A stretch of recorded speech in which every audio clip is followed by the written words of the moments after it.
Nós começamos a semana passada uma série de pelo menos 3 mensagens, numa temática sobre igreja, e hoje nós vamos ver a segunda mensagem. E o texto base que nós estamos usando é o de Atos, capítulo 2. Então convido você a abrir a sua Bíblia no livro de Atos, capítulo 2. E nós vamos fazer a leitura dos versículos 37 até o versículo 47. Vamos aproveitar, relembrar algumas poucas coisas que nós vimos a semana passada e introduzir para o sermão desta noite. Mas antes de nós lermos, nós vamos orar, pedir para que por meio da sua palavra Deus possa falar ao nosso coração, ao coração da sua igreja, e aquilo que Ele quer nos ensinar, aquilo que Ele quer falar conosco, a respeito da nossa vida aqui neste lugar. Eu acredito que Deus, Ele quer falar conosco, e Deus, Ele quer usar a nossa vida, amém? Então esteja preparado para aquilo que Deus falará ao nosso coração nesta noite. Mas vamos orar? Senhor, nós te agradecemos, porque hoje logo pela manhã nós já estávamos juntos, estudando a Tua palavra, estudando sobre igreja, sobre o que é a Tua igreja. E agora à noite o Senhor nos dá mais uma vez a oportunidade de abrirmos a Tua palavra, e de meditarmos nela também, para nós aprendermos sobre a Tua igreja. Por isso nós oramos, buscamos ao Senhor e pedimos: Senhor, fala ao nosso coração, pois como igreja local neste lugar, nós queremos glorificar o Teu nome, nós queremos viver a Tua vontade, nós queremos cumprir com a Tua vontade neste lugar, para que em tudo o Senhor seja glorificado, para que as nossas vidas neste lugar sejam edificadas, para que outras pessoas ainda venham Te conhecer, ó Pai, e se converter ao Senhor e ter a certeza da vida eterna. Por isso nós oramos nessa noite, fale poderosamente ao nosso coração, e sabemos que não existe igreja do Senhor sem que o Teu Espírito haja. Por isso nós pedimos: age, ó Espírito Santo de Deus, neste lugar e em nossas vidas. Nós oramos a Ti em nome do Senhor Jesus Cristo, amém? Não existe igreja sem a presença do Espírito Santo de Deus, pois é ela quem convence o pecador do pecado, da justiça e do juízo. É o Espírito Santo de Deus que vem habitar quando um crente, quando um pecador se converte. É Ele que se manifesta na nossa vida, é Ele que nos ensina a respeito de Deus, é Ele que derrama dons sobre a igreja, sobre as nossas vidas, para que possamos servir ao Senhor. É Ele quem nos batiza com o Seu Espírito, para que possamos viver uma vida cheia do Espírito Santo de Deus. Por isso não existe igreja sem que haja a manifestação do Espírito. E nós vimos que foi assim que teve início a igreja do nosso Senhor Jesus Cristo, no dia de Pentecostes. Como nós vimos a semana passada, o Espírito Santo foi derramado sobre aquelas pessoas que estavam, e todas ficaram cheias do Espírito Santo de Deus. E quando as pessoas ficaram cheias do Espírito Santo de Deus, elas passaram a glorificar a Deus em outras línguas, uma língua que não era delas, um outro idioma. E nesse momento as pessoas estavam ouvindo, outras pessoas falaram no seu próprio idioma, não estavam entendendo nada. Alguns estavam dizendo que aquelas pessoas estavam bêbadas às 9 horas da manhã. E nesse momento então Pedro, ele se levanta, ele começa a explicar o que estava acontecendo, ele começa a ensinar, ele começa a pregar, e chega num dado momento da sua pregação, ele diz que aquelas pessoas que estavam lá, quase 3.000 pessoas, eram assassinos, porque eles tinham matado o Senhor Jesus Cristo. E quando eles ouviram aquela pregação poderosa, o coração de toda aquela multidão foi compungido pela palavra de Deus. A palavra de Deus esfaqueou aquele coração de toda aquela multidão, e toda aquela multidão se converteu. Diante de Deus e da sua palavra, nós não devemos esperar menos do que isso. A palavra de Deus penetrando no nosso coração, amém? Que a palavra de Deus possa penetrar no teu coração nesta noite, e possa te incomodar, em o nome do nosso Senhor Jesus Cristo. E aí então, quando essa palavra penetrou naqueles corações, eles ficaram desesperados, e eles perguntaram para Pedro: o que faremos, Pedro? E aqui então eu quero ler com vocês o texto de Atos capítulo 2, versículo 37, onde a palavra de Deus diz assim: ouvindo eles estas coisas, compungiu-se-lhes o coração, e perguntaram a Pedro e aos demais apóstolos: que faremos, irmãos? Respondeu-lhes Pedro: arrependei-vos e cada um de vós seja batizado em nome de Jesus Cristo, para a remissão dos vossos pecados, e recebereis o dom do Espírito Santo. Pois para vós outros é a promessa, para vossos filhos e para todos os que ainda estão longe, isto é, para quantos o Senhor nosso Deus chamar. E com muitas outras palavras deu testemunho e exortava-os dizendo: salvai-vos dessa geração perversa.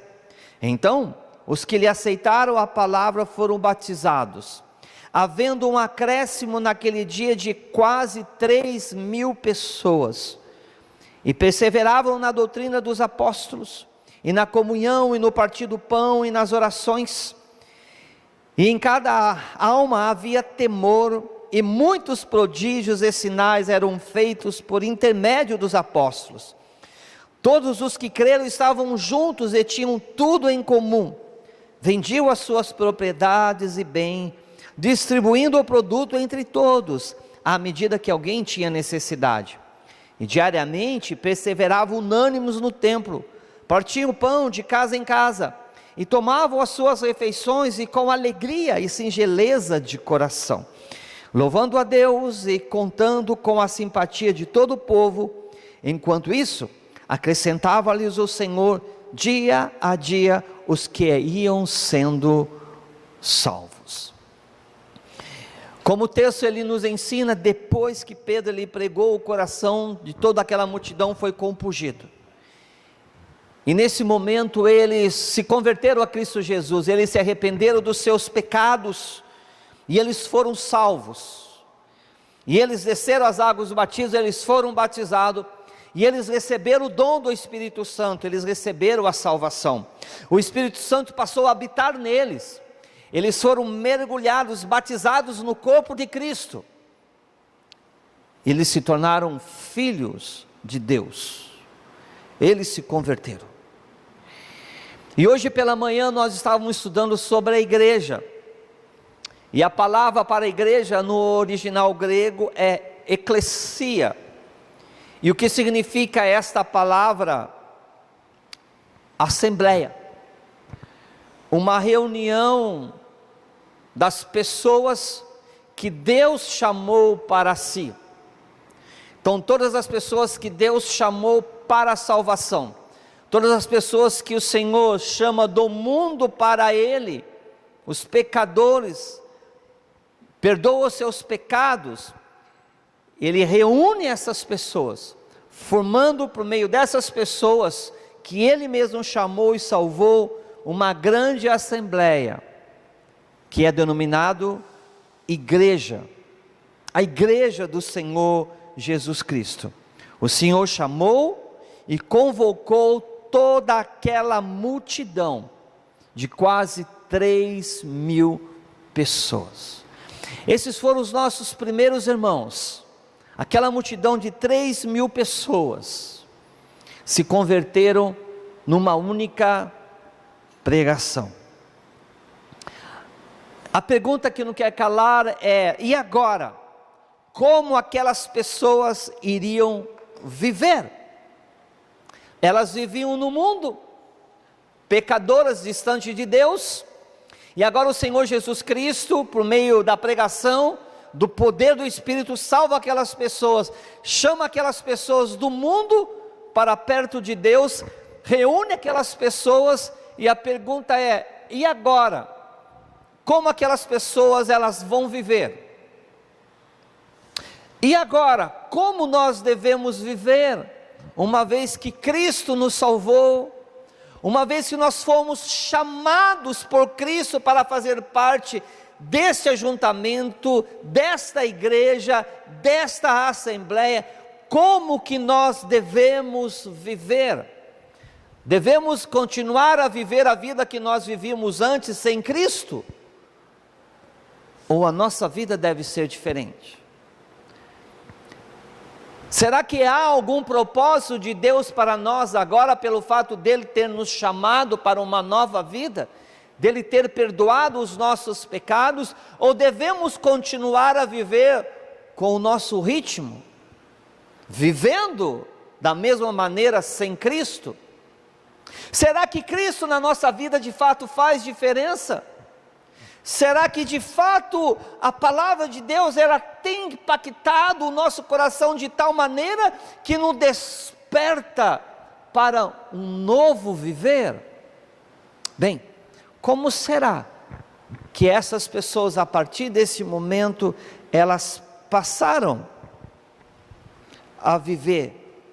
Como que a igreja passaria a viver a partir daquele momento que conheceram a Cristo Jesus?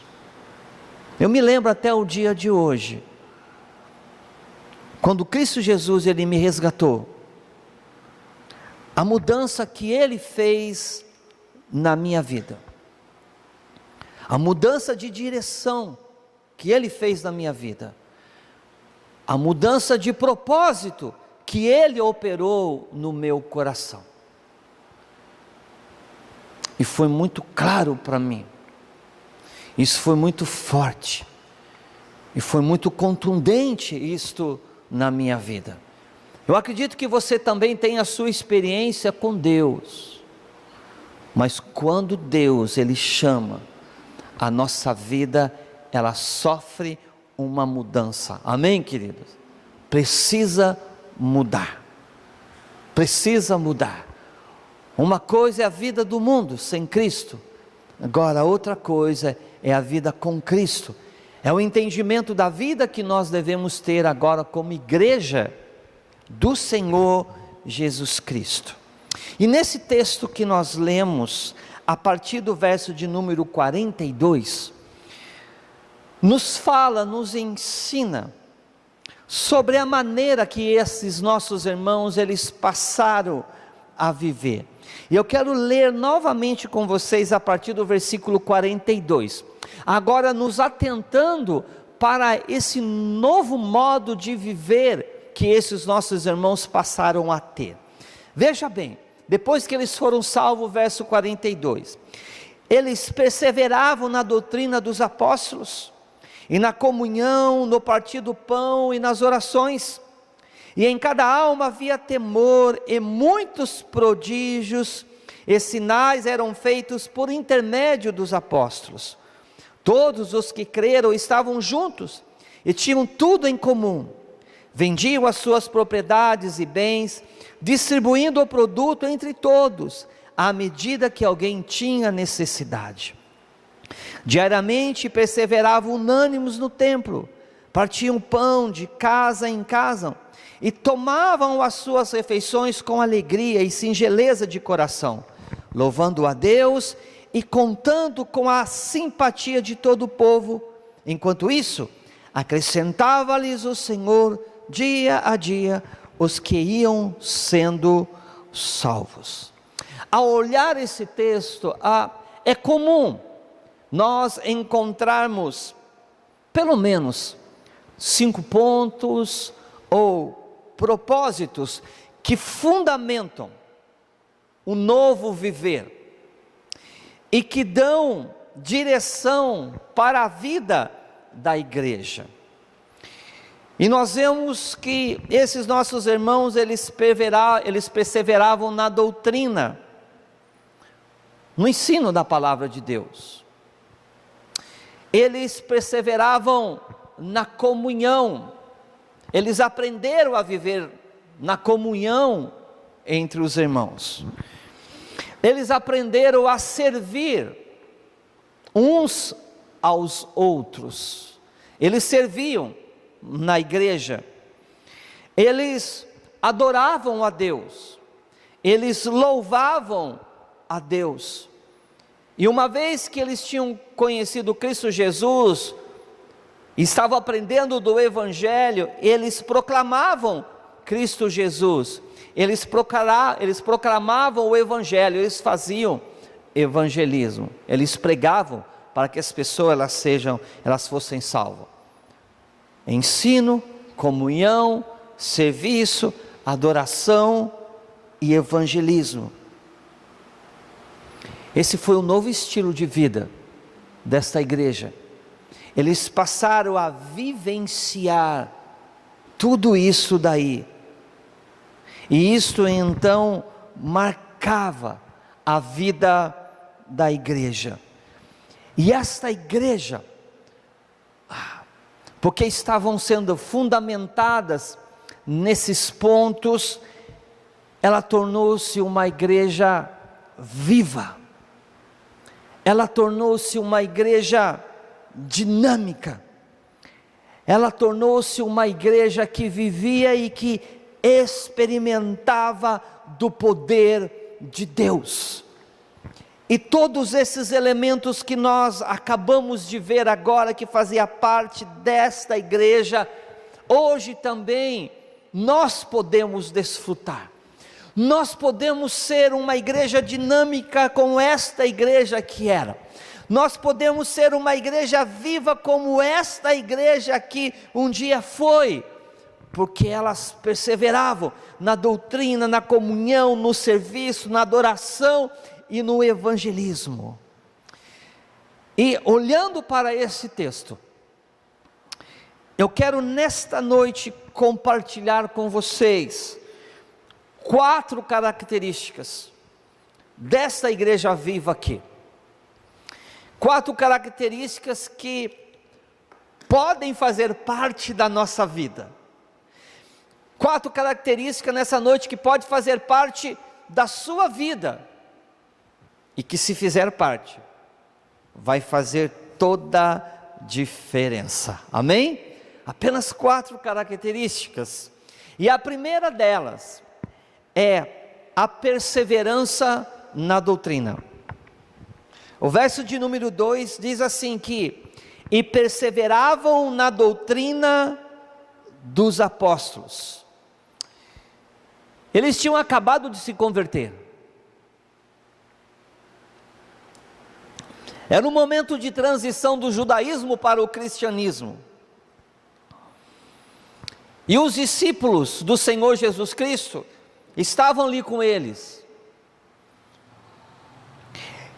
E os discípulos tinham a palavra.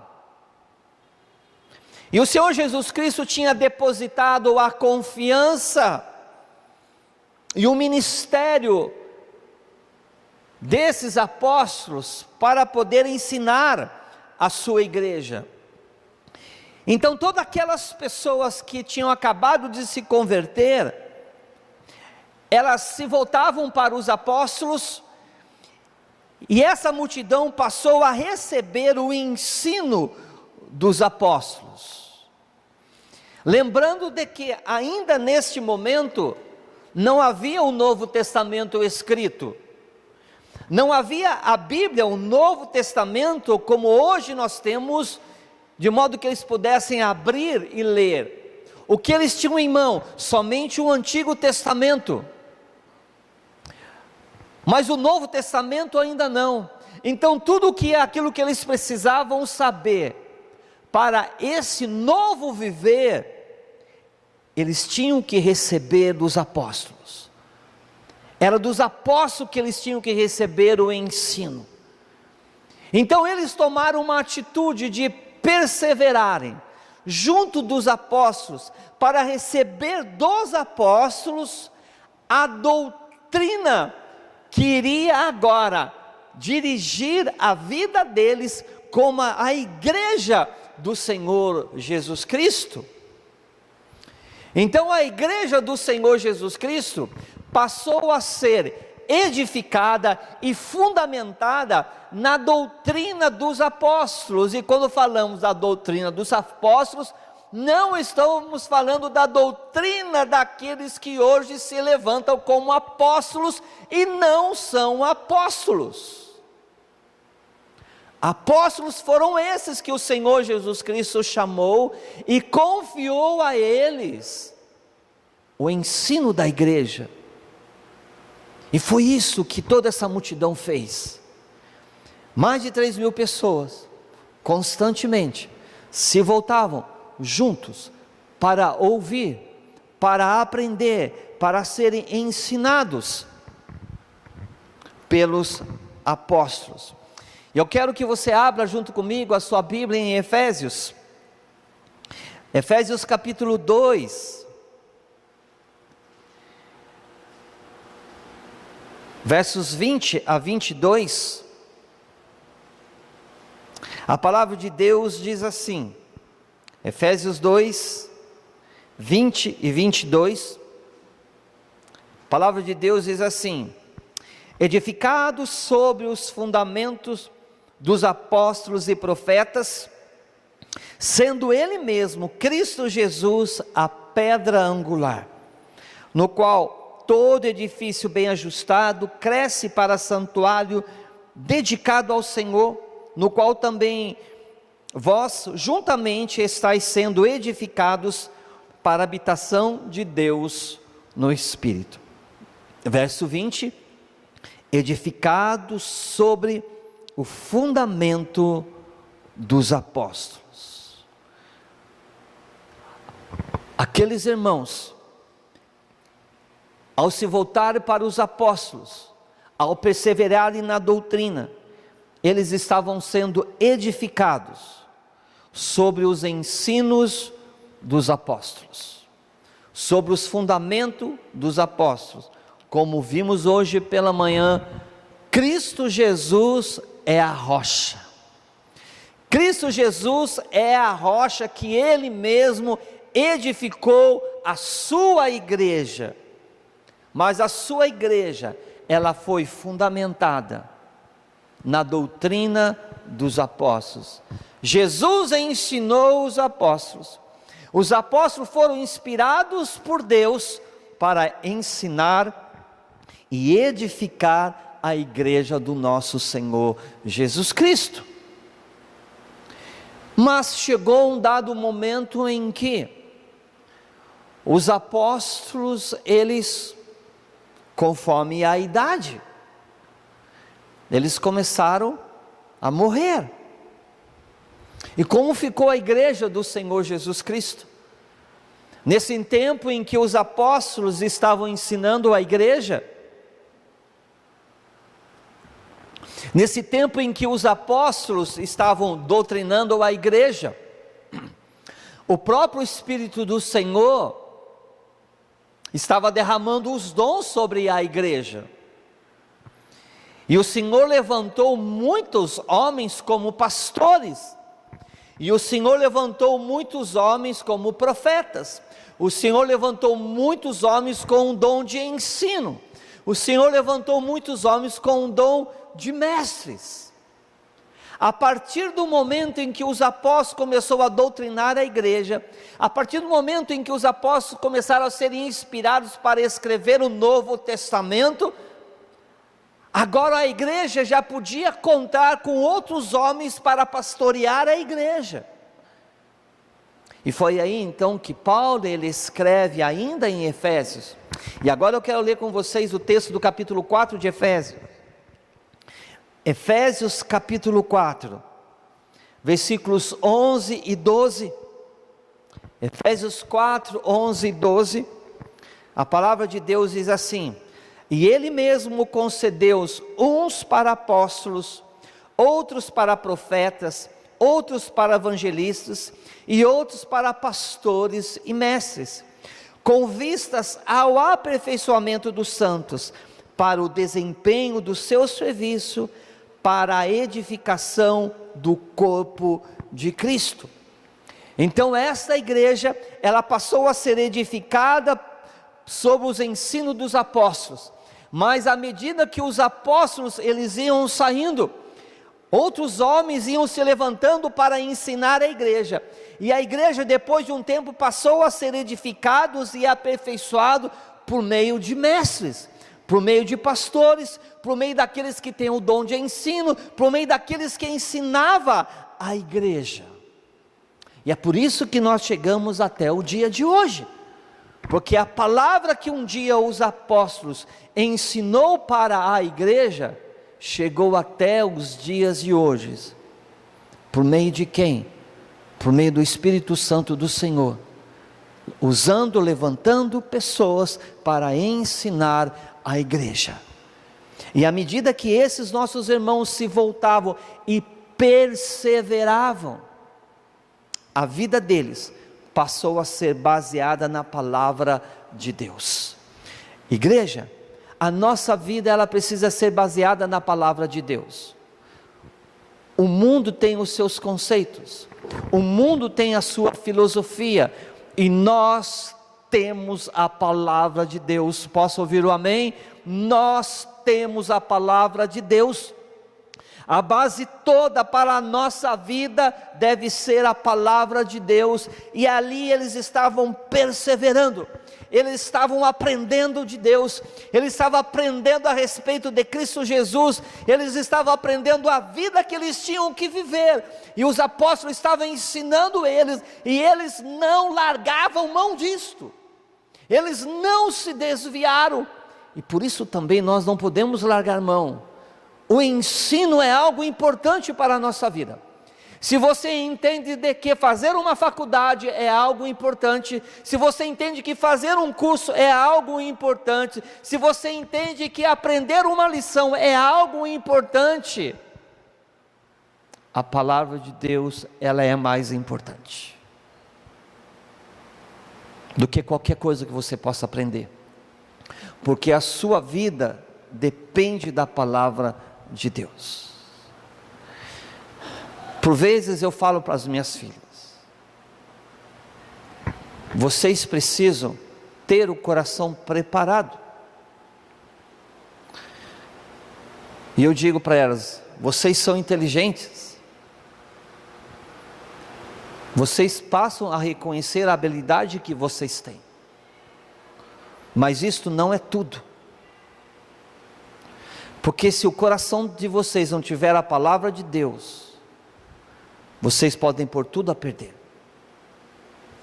tudo a perder, porque não adianta você alcançar o que você quer e se afastar de Deus, não adianta você concluir o que você quer e não ter a palavra de Deus que domina sobre o coração. Se a palavra não estiver no coração, Deus não será tudo na sua vida, o que você quer será tudo. Nós precisamos da palavra de Deus na nossa vida. A palavra deve ser a base para as decisões e as escolhas da nossa vida. Persevera na palavra de Deus, amém? Persevera na palavra de Deus. A palavra deve ser a base para a nossa vida.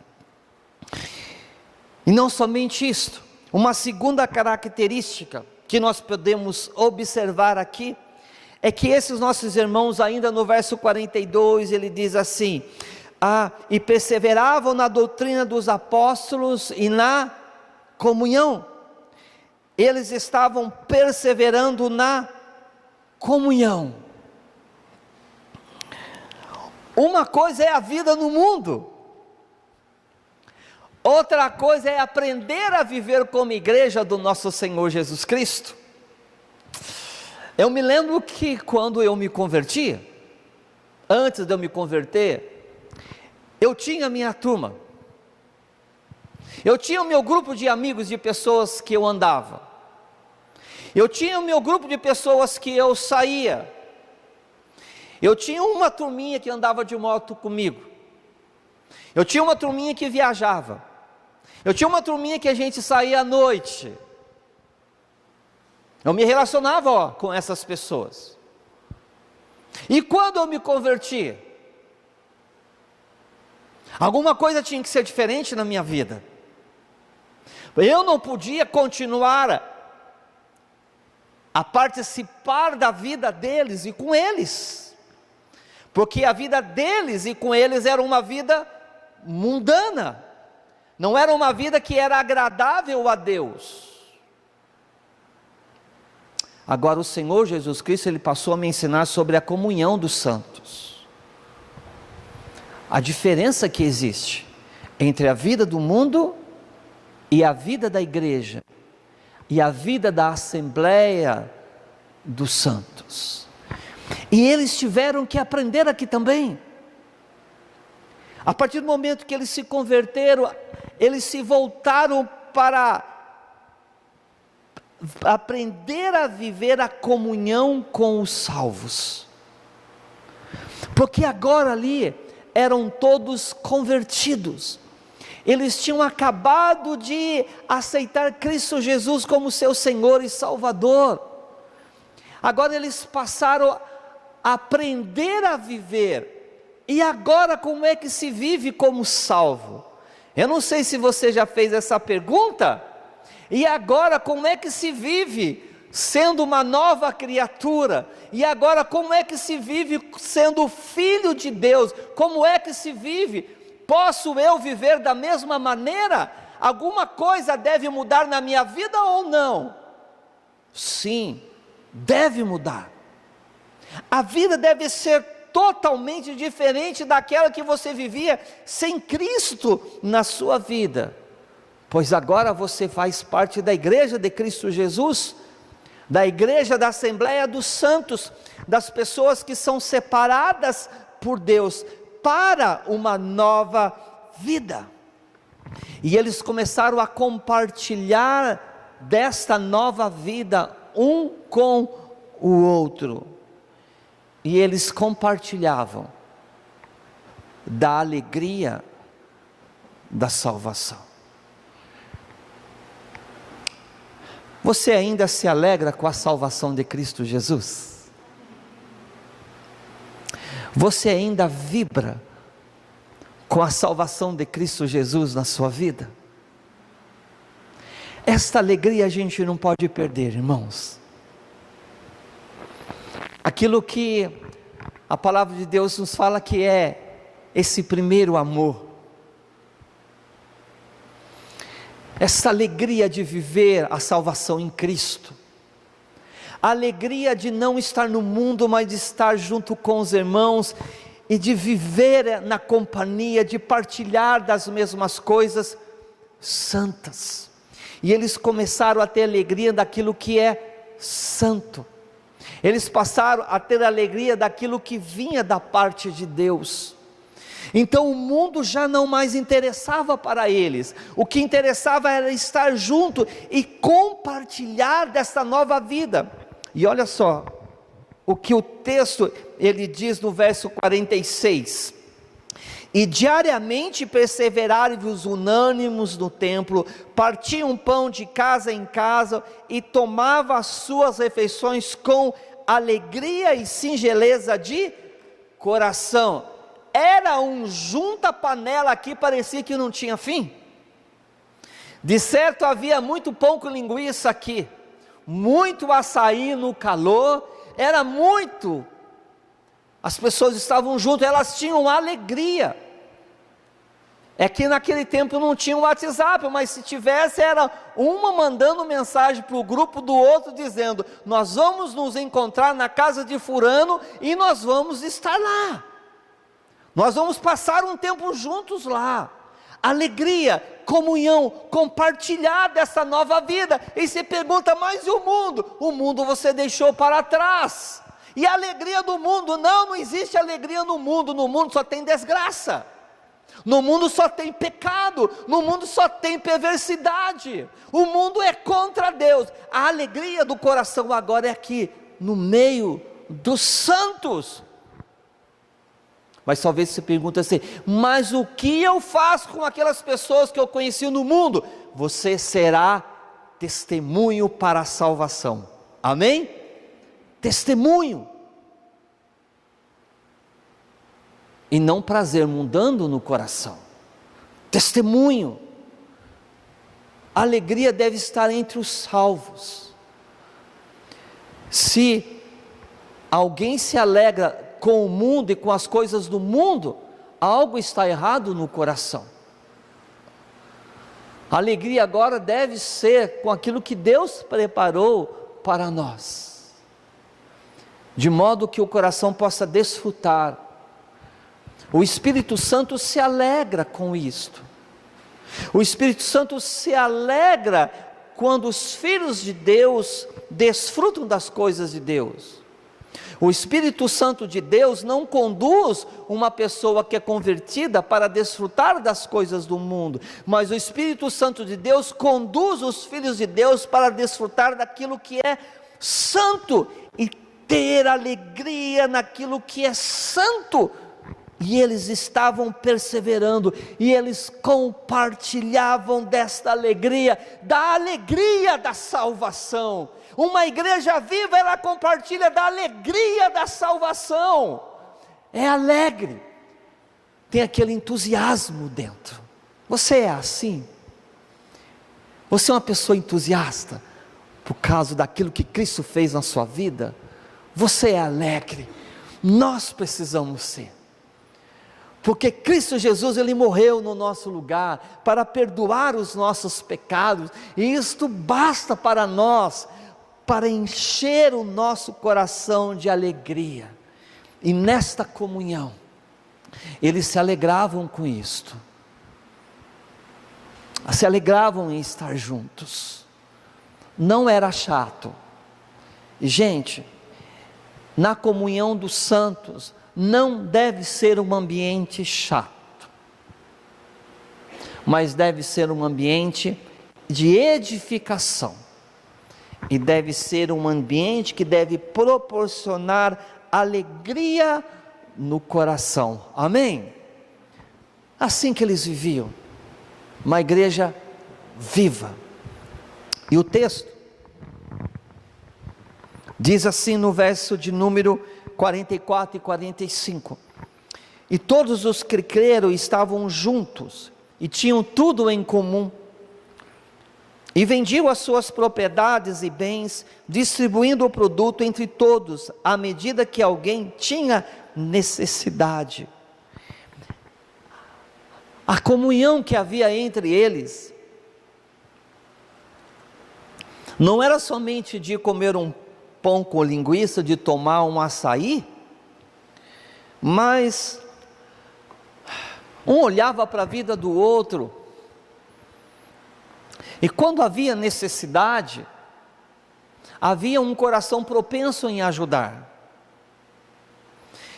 Havia aqui pessoas que tinham condições, mas também havia pessoas que tinham necessidades. É como hoje, nós temos pessoas que têm condições, e temos pessoas que por vezes passam necessidade. E aqui tinha as pessoas ricas, mas também tinha pessoas pobres. Tinha pessoas que passavam necessidade. E nesta comunhão, havia a oportunidade de expressar o amor na prática para com o outro.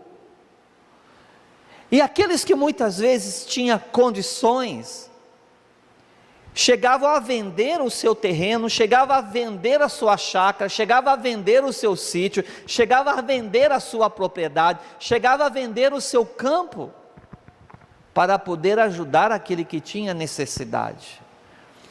Eles, neste momento de comunhão, eles aprenderam o amor ao próximo, e o desprendimento, e não ser apegado com aquilo que o próprio Deus tinha dado para eles, porque mais valia ajudar o irmão a necessidade do irmão do que manter-se com aquilo que tinha.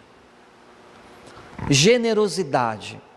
Eles tinham alegria, mas eles também tinham uma generosidade no coração, de poder e querer e abençoar o próximo.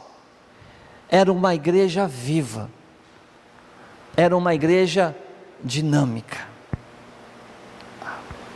Alguns adeptos da libertação, alguns adeptos e que enfatizam a justiça social, alguns adeptos do socialismo, ao ler esse texto, fala que tudo tem que ser igual. Não é isso que o texto está dizendo. O texto está nos ensinando uma outra coisa. O texto está nos ensinando uma comunhão que deve haver no seio da igreja. O texto está nos ensinando o amor ao próximo, que se eu tenho condições de ajudar e de fazer o bem, por que não? É isso que o texto está nos ensinando. O texto não está ensinando sobre justiça social, o texto não está nos ensinando sobre socialismo, o texto não está nos ensinando sobre teologia da libertação, mas o texto está nos ensinando sobre comunhão verdadeira, sobre a vida da igreja entre os irmãos, amém? Comunhão, porque se está em mim o poder de fazer o bem, e eu não faço, eu estou pecando. Se eu tenho condições de ajudar o irmão e eu não ajudo, eu estou pecando. E aqui eles estavam aprendendo, porque o coração deles tinha sido profundamente tocados por Deus, o coração deles tinha sido compungidos por Deus. A vida do irmão era mais preciosa do que manter os seus próprios recursos, e por isso eles se doavam em abençoar a vida do próximo. Eles ajudavam nas necessidades dos irmãos. Amém, queridos? Consegue ver esta igreja? Dá vontade de fazer parte dessa igreja? Esta igreja não está distante de nós. Nós podemos viver essa igreja. Posso ouvir amém? Nós podemos, porque a palavra de Deus hoje ela nos ensina. Basta nós entendermos, basta nós inclinarmos o nosso coração, pois talvez falte alguma coisa em nós, e nessa noite Deus pode estar falando com você: meu filho, minha filha, é isso que deve ser acrescentado na sua vida, é isso que você precisa viver. Bem, essa é a segunda característica. E uma terceira característica que eu quero compartilhar com vocês essa noite é que eles perseveravam na oração. Olha ainda o versículo de número 42. E perseveravam na doutrina dos apóstolos, e na comunhão, no partir do pão e nas orações. Eles perseveravam. Perseverar é uma característica de não desistir. É uma característica que nos leva ao entendimento de não parar. Perseverar é manter-se firme, é um ato contínuo. Então eles continuavam, eles persistiram, eles se firmavam em aprender a doutrina dos apóstolos, eles mantiveram firme na comunhão, eles não desistiam, eles mantinham firme nisto, e eles estavam entendendo também que algo eles deveriam permanecer, é na prática da oração. Perseveravam na oração. Eu não sei o quanto que esta prática faz parte da sua vida, mas a oração ela deve fazer parte da nossa vida. A oração, ela deve fazer parte da vida da igreja. Perseverar na prática da oração faz com que a pessoa agora ela volte a sua vida para Deus. Eles eram novos convertidos, eles estavam aprendendo a viver. Nesse momento eles se voltaram a vida deles por completo para Deus e passaram a buscar a Deus em oração. Eles oravam, continuamente eles oravam, eles perseveravam, eles não desistiam, eles não paravam de orar. Algumas pessoas oram, outras pessoas não oram. Algumas pessoas dizem, agora eu vou orar, e começa a orar, mas logo já desiste, deixa de orar, desiste, não persevera, fica desanimado. Alguns dizem, eu oro, mas Deus não responde. Eu busco e nada acontece. Nós não devemos orar com os nossos olhos somente na resposta, mas nós devemos orar, porque oração é uma vida voltada para Deus.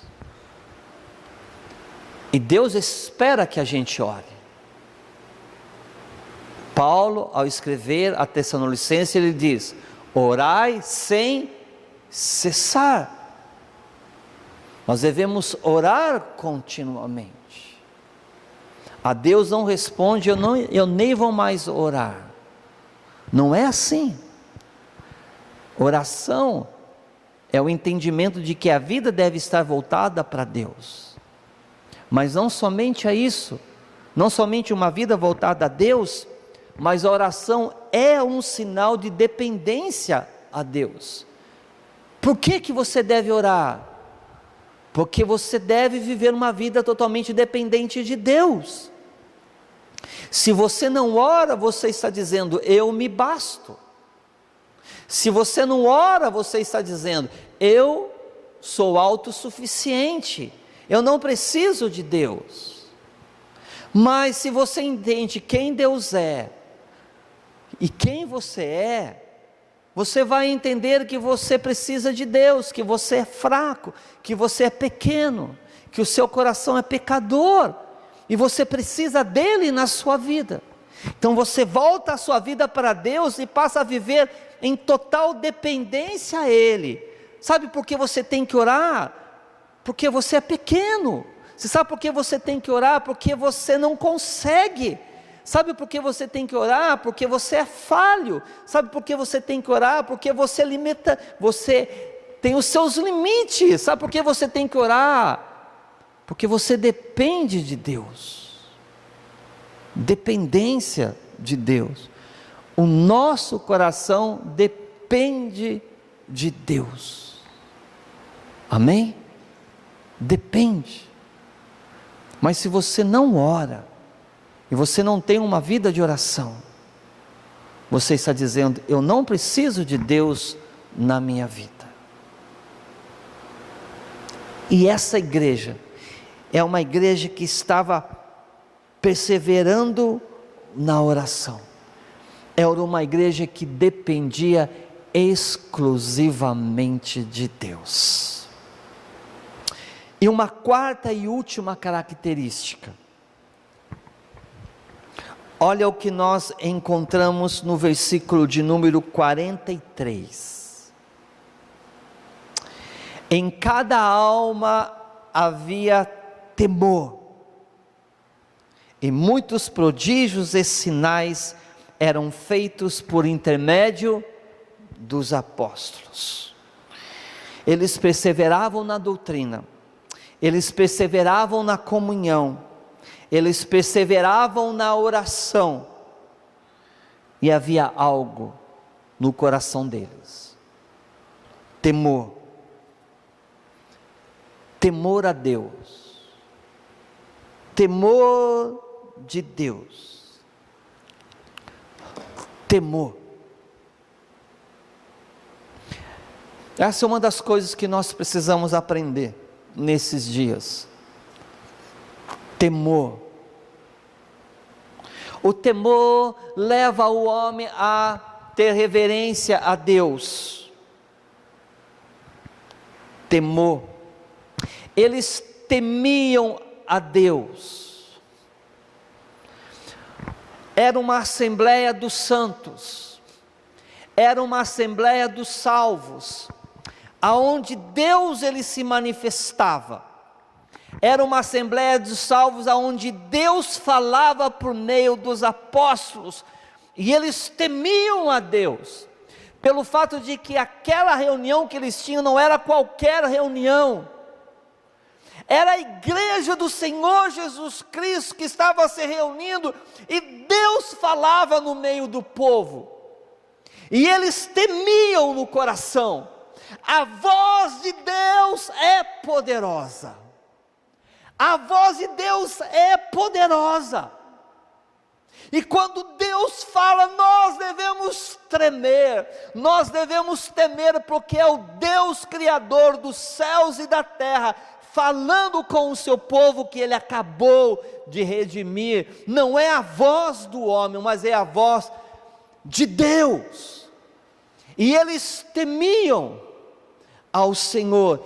Havia temor em cada pessoa, havia temor em cada alma. Era uma reunião dos santos, era a assembleia dos santos, e eles se reuniam, porque Deus iria falar, porque havia manifestação de Deus no meio, e isto mexia com eles. Sabe por quê? Porque eles temiam, porque eles tinham reconhecido os seus pecados, porque no momento anterior o coração deles tinha sido compungido, o coração deles tinha sido profundamente tocados por Deus, por meio da palavra. Quando o nosso coração ele é tocado profundamente por Deus e pela sua palavra, nós passamos a temer ao Senhor, a Deus. E era o que tinha acontecido com eles. Agora, quando a palavra de Deus, ela não mexe com o coração, ou quando uma pessoa ela é totalmente indiferente à palavra de Deus, aquilo que Deus está falando, não há temor a Deus. O ambiente de igreja, o ambiente dos santos reunidos, é a mesma coisa que se estivesse num clube, ou em qualquer outro lugar. Não há temor. Mas na reunião dos santos, aonde Deus fala, aonde Deus age, havia temor. E eles aprenderam a viver nesse temor de Deus. Você teme a Deus? Nós devemos temer ao Senhor. Nós devemos. E eles tinham reconhecido os seus pecados, e por isso o coração deles foram compungidos. E uma vez que eles reconheceram os seus pecados, eles reconheceram o senhorio de Cristo em suas vidas. E isto impactou a vida. E trouxe a eles um coração cheio de temor e de reverência a Deus. É isso que acontece quando o coração ele teme ao Senhor. A pessoa ela se inclina a Deus em reverência a Ele. E é muito interessante essa vida dessa igreja. Eles estavam juntos, desejosos por Deus. Uma igreja desejosa por Deus. em aprender das coisas de Deus, uma igreja desejosa em viver juntos em comunhão, uma igreja desejosa em orar e buscar ao Senhor, uma igreja que vivia no temor do Senhor. Isso propiciava um ambiente propício para Deus agir. Uma igreja desejosa, uma igreja que vivia para Deus, um ambiente propício para Deus agir. Porque Deus olhava e Ele via pessoas se reunindo em nome dEle. E aí então o texto ele fala que os apóstolos, verso de número 43, em cada alma havia temor, e muitos prodígios e sinais eram feitos por intermédio dos apóstolos. Ambiente propício. É claro que o Senhor chamou os apóstolos, e para confirmar o ministério apostólico, o próprio Deus ele fazia sinais por meio dos apóstolos. E os apóstolos fizeram coisas que ninguém mais fez. E Deus tinha chamado eles para isso daí. No entanto, igreja, o nosso Deus, Ele é um Deus vivo. O nosso Deus, Ele é um Deus que age. O nosso Deus, Ele é um Deus que se manifesta. O nosso Deus é um Deus de sinais. O nosso Deus é um Deus de prodígios. A pergunta é: há temor no coração? Há temor no coração? Havia temor no coração aqui. Eles tinham sede de Deus. E para confirmar o ministério apostólico, o Senhor agia com sinais e prodígios, e muitos milagres eram feitos. E quando nós olhamos no capítulo 3, Pedro e João, quando eles estavam indo para o templo na porta formosa, ali é curado um coxo de nascença. Que coisa maravilhosa! Um homem que possivelmente chegou talvez a ver Jesus, no tempo de Jesus estava lá na porta formosa.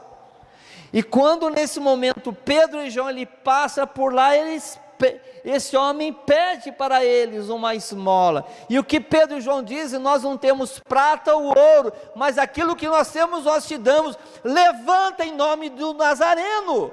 Levanta. Aquele homem se levantou e ele foi curado. Uma igreja viva, uma igreja poderosa, onde Deus ele se manifestava. Mas esses homens não tinham as suas vidas preciosas por si mesmos, mas eles estavam sendo usados por Deus. Eles eram os instrumentos das mãos de Deus. E o que aconteceu logo em seguida? Eles foram presos. E quando eles foram presos, mandaram eles calarem a boca e não falarem dele Jesus. Mas eles disseram o que de fato importaria, a quem de fato eles tinham que obedecer, a homens ou a Deus. E eles disseram: nós vamos obedecer a Deus. Eles estavam prontos até mesmo para morrer em nome de Cristo Jesus. E o Senhor dos céus, do trono da sua graça, olhava para a terra e via a sua igreja, uma igreja viva, uma igreja dinâmica, uma igreja que cria nele, uma igreja que tinha temor no coração por ele. Um ambiente propício para Deus agir, para Deus se manifestar, para que as coisas dos céus viessem a acontecer no meio dos homens. Amém? Pastor, é possível? Sim. É isso que Deus ele tem para nós? Sim. Sim. Basta voltar para Ele. Ter o desejo pela sua palavra. Ser desejoso pela comunhão. Ser desejoso em orar e buscar a Deus. E ter no coração temor a Ele. Esta é a igreja viva do Senhor Jesus Cristo. Amém. Que o Senhor possa nos abençoar em nome